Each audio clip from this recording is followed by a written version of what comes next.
ইয়ার পাহাড়ের ডলে ভেসে যাচ্ছে কমলগঞ্জ ইসলামপুরের মানুষ।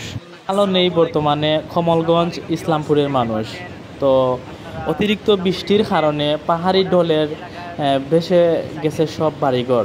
তো দর্শক, আজকে আমি সিলেটি চ্যানেল থেকে আমি রুবেল আহমদ। আজকে দেখতে পারতে আপনারা এত পরিমাণে পানি বাড়ছে বা পানির স্রোত, এটা দেখরা আপনারা অনেক বাড়িঘর এটা বাসায় লিয়ে গেছে কি।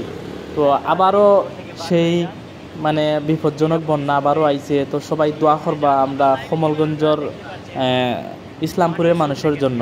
তো দেখো কি পরিমাণে বন্যার স্রোত চলের, এটা কোনো বাদ বা কোনো দিয়ে আটকানোর মতো নাই।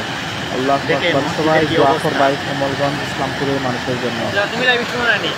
তাড়াতাড়ি জয়েন হন আমাদের এই লাইভে, তাড়াতাড়ি শেয়ার করেন, মানুষকে দেখার সুযোগ করে দেন আমাদের এই অবস্থা। দেখতে পাচ্ছেন মানুষের ধান ক্ষেত তলিয়ে যাচ্ছে। দেখাও তো আমি আমার পিএস একটু দেখাও তো। দেখতে পাচ্ছেন ধান ক্ষেত তলিয়ে যাচ্ছে।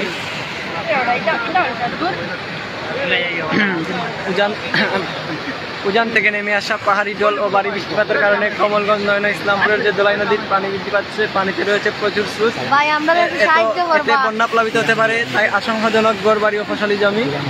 তো আপনারা দেখতে পারবেন আমরা কমলগঞ্জ নয়না ইসলামপুরের যে দোলাই নদীর পানি বৃদ্ধি পাচ্ছে।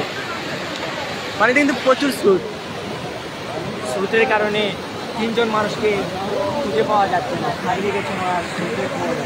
তারপর আমরা খুঁজে বের করেছি ওনাদের। তার দেখতে পাচ্ছেন আমাদের পাশেই ইন্ডিয়া মাটি।